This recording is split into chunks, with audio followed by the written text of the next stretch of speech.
Hey there, YTPC. It's your boy Treetop Piper coming back at you. Pretty exciting day. I got a new job. I decided I didn't want to work for the company I was working for anymore. I didn't like the way that I was being treated, that I was being used. Um, my skills are too valuable to be wasted. Sitting at home, not making money, and then being worked like a dog. You know, on call, it was not good. It was like being somebody's bitch, pretty much. And, I'm nobody's bitch. Not anymore. Anyway,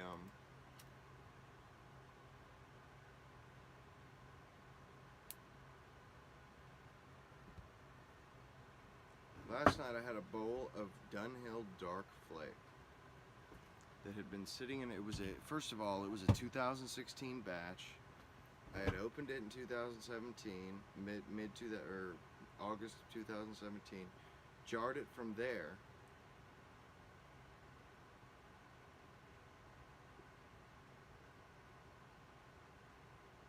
Didn't open it until last night.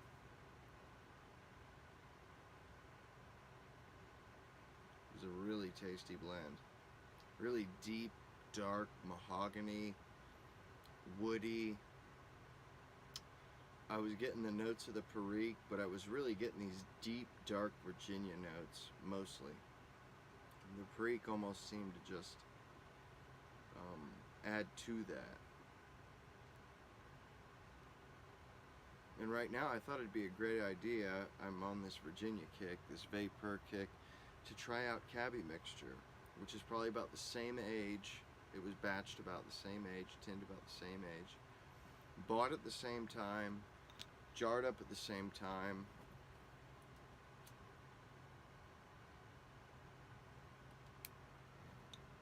So they're pretty close comparisons between vapors. And actually I held off and saved a coin for you guys to check out. Just absolutely covered in crystals. And it's a lot darker than it was when I first got it. A lot darker. And I was sort of surprised. I wish I had a better light.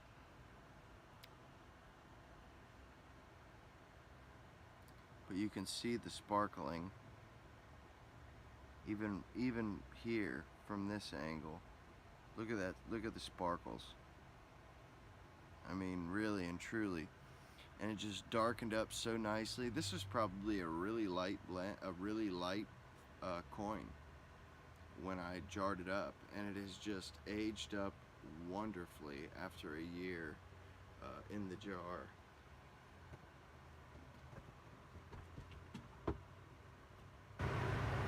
And I have one more tin of it, and this is about all I have left of it. So, getting down to the nitty gritty, we'll have to open that tin soon. Hopefully, they will have another Sam Gawith drop in the next 3 or 4 months, maybe 6 months.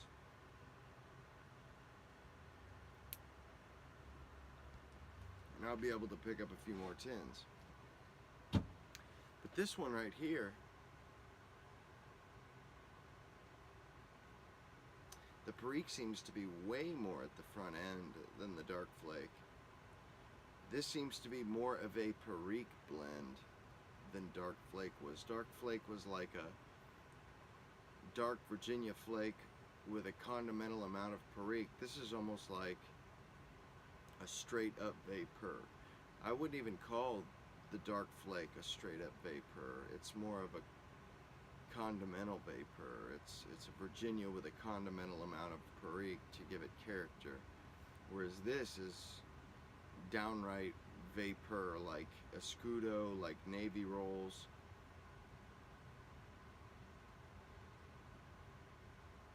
Matter of fact, that's really what it reminds me of, Navy rolls. which by the way, I found that I have 4, including the Navy rolls I just got in the mail yesterday. I have 4 unopened tins of Navy rolls. I didn't realize I had that many. I'm very, very pleased about that. The fact that I thought ahead and just bought one here and there. And they're all 2016 batches, but the one that I just got the other day.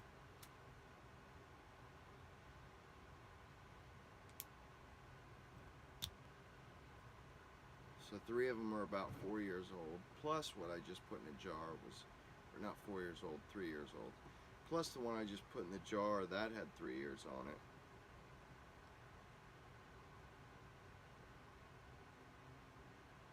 But this cabbies mixture, it's so pungent. I mean, more so than the Navy rolls, even more in your face. I mean, if you're a Navy rolls fan and you want something to spice it up, to kick it up, you want to kick it up a notch, turn it to 11. Cabbies mixture will do it.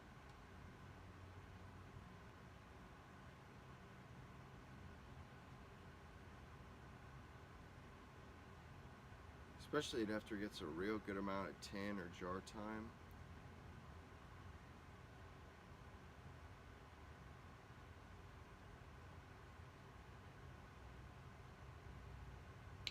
Not really getting any tongue bite off of it. I didn't pack a whole bowl because this is a kind of a tall bowl. One of my K. Whitty drinkless Lavats that I got in that 3-package deal that came with 2 Lavats and a billiard. All 4-hole stingers. It was a really good deal. I got a really, really good deal. They don't come around that often. All almost unused. I mean, unblemished. The buttons are just, especially on this one, the button is like sharp enough to almost cut your teeth. You know, you could use it to scrape stuff off your counter. It's so darn sharp. So I know somebody wasn't chewing on it. It wasn't being used a lot. I mean, you can see, I'm trying to get it to where the side of the camera's on, how sharp that button is. I mean, it's really still got a lot of life left in it. The clover's still to the left, so, you know, I could have these pipes for another 10 years and still barely have broken them in. This one, the button isn't quite as sharp. It's still there, big time. But it doesn't have that sharpness. It won't you know, scrape the spit off my tongue like the other one would. And then, of course, the third one that I got out of the deal was this one. The other 2 were cherry. This one isn't. This one's got a brown hue to it, and I believe this one says drink. No, it's the one that's the billiard that says drink listed. That's the oldest one, I believe. I believe that is the oldest one. No. This one and the billiard are the oldest ones, because they say drinkless on the stinger, whereas the other one doesn't.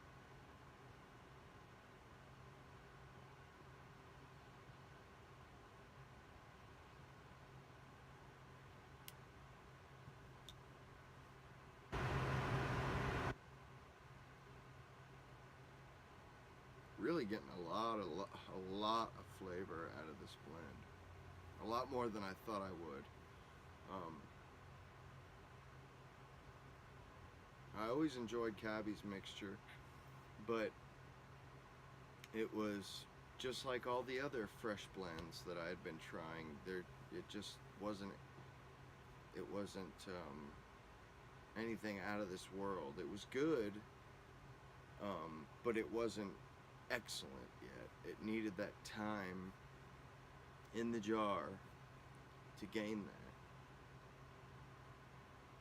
I'm really starting to realize what time in the jar does to tobacco. You know, it's starting to pay off. All the tobacco I bought when I first started getting into it again in August of 2017, this is about a year and a half ago, almost a year and a half ago. So all those tins that I grabbed up that were already had a year on them are starting to come to fruition when I open them, and they're just blowing my hair back. You know, I'm not used to smoking these blends with this much age on them. They're really quite spectacular, and it really, you know, really solidifies and backs up the idea of cellaring tobacco. Same thing with the Marlin Flake. Become what was an excellent blend, or what was a good blend, become an excellent blend. What was a good, wholesome, tasty blend became an excellent, can't get enough of this blend, you know. And the same thing has happened with the Dark Flake. The same thing happened with the cabbies mixture. I'm a firm believer in buying yourself about 100 jars and filling those bad boys up. You know, buying one or two extra tins. Every time you get a new blend, buy one or two extra tins. You know, it takes longer to accrue a bigger cellar that way, but in the long run it pays off, because if you stick with it, eventually you will have 50, 60, 70 different blends to choose from with reserve. And it really pays off. It really does. It's one of those things, you don't get it until you've done it, and it started to pay off for you.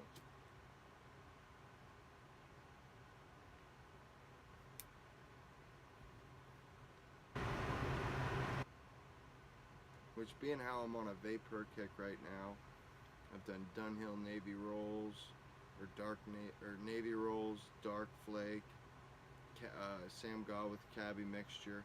Next I'm going to do a Scudo. I have a 3-year-old tin of it. I have 2 3-year-old tins of a Scudo, and I'm going to go ahead and bust one open probably tomorrow, maybe this weekend. It depends how tired I am tomorrow after work, whether or not I do a first impression of it.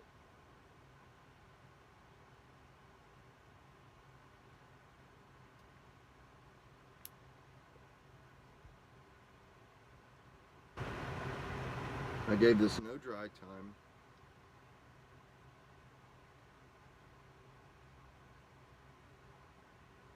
And boy, has it got some flavor to it. I mean, some real deal flavor.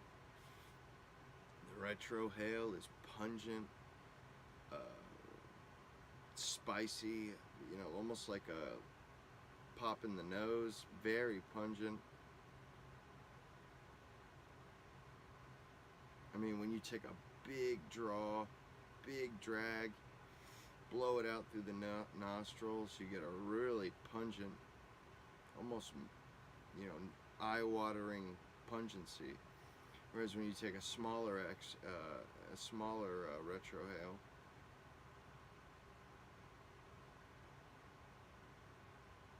you get a really nice, light, flavorful experience that really lets you sort of absorb and examine the nuances of the blend.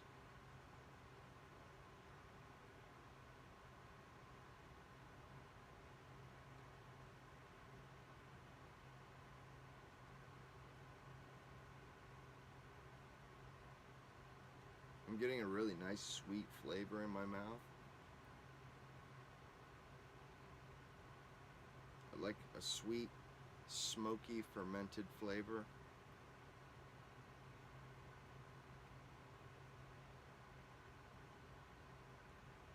And it's enhanced by these small little retrohales that I'm doing.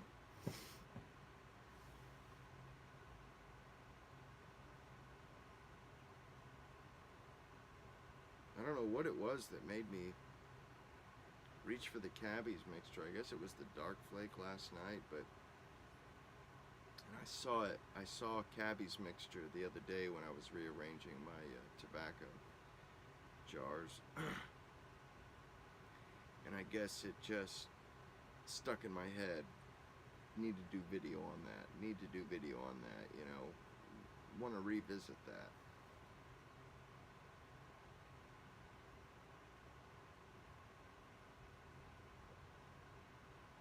I spent so long going from blend to blend to blend to blend to blend to blend, you know, first impression after first impression. Some blends I never come back to, you know. It's been a year since I came back to Cabby's mixture, and it's paid off, but, you know, I wasn't able to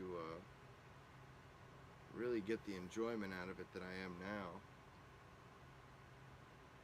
Same thing with the dark flake. It's been since August of 2017 since I tried Dunhill dark flake again.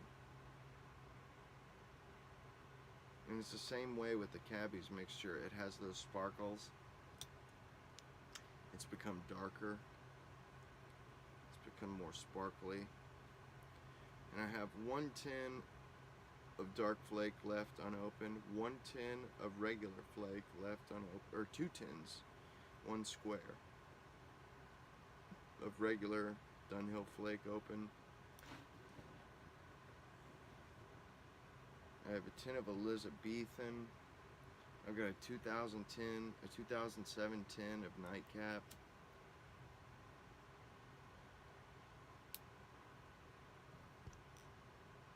A couple old style tins of Ready Rubbed.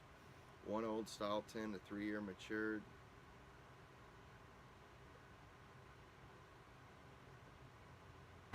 Right when Dunhill announced they were going to quit putting their name on their tins, I started hunting down old style tins that I knew had more than 2 or 3 years age on them.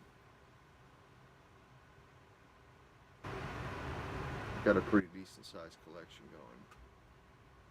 A stack probably a foot tall, maybe a foot and a half. I have one of Early Morning Pipe.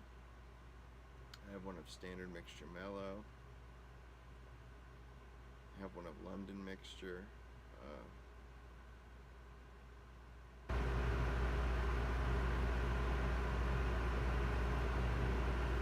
Man, what a tasty, pungent, flavorful blend this really has become. It's blossomed. Blossomed is the word. It's become. It's on a whole nother level now. This is as good as anything that Germain's produces.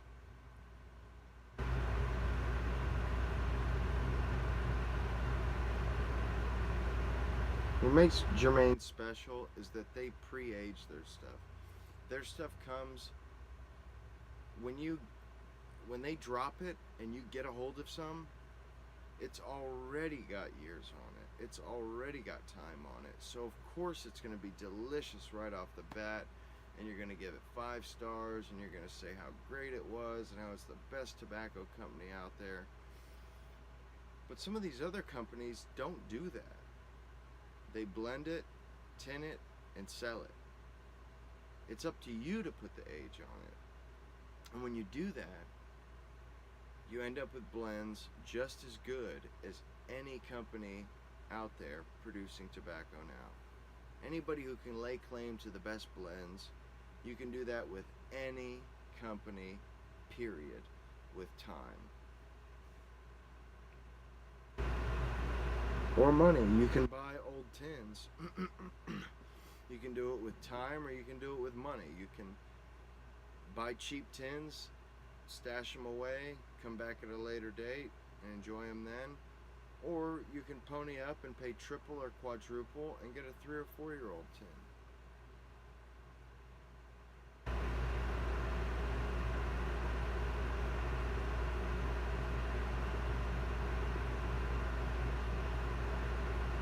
Really, when it's nice is when you get into a rotation. When you've got a year or 2 years worth of tobacco stacked up.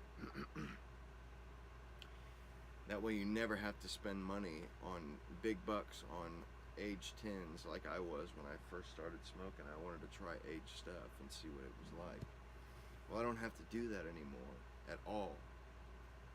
So many different blends I bought that either haven't opened or jarred up, that I could smoke a different blend every day for months. Different blend every day for months that has at least 2 years on it.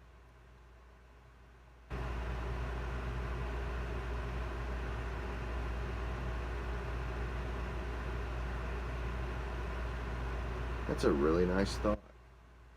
And with that, I will leave you guys. I hope you enjoyed the talk, the chat, the review of the cabbies mixture and the dark flake, or the comparison. And until next time, guys, I hope y'all stay classy, stay happy, and enjoy your pipes. Treetop Piper over and out.